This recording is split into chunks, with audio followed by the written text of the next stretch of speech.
आप जानते हैं कि राजस्थान की सियासत में मजलिस इत्तेहादुल मुस्लिमीन पहली मर्तबा चुनाव लड़ने जा रही है और पिछले 1 साल से मजलिस के जिम्मेदारों ने जनाब जमील खान साहब की क़ियादत में राजस्थान के मुख्तलिफ मुकामात पर मजलिस के संगठन को मजबूत किया।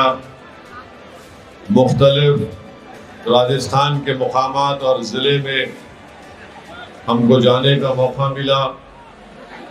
अल्हम्दुलिल्लाह आपने अपनी मोहब्बतों से हमको नवाजा। बुजुर्गों ने हमारे हौसलों को बुलंद किया, हमारे लिए दुआ देकर।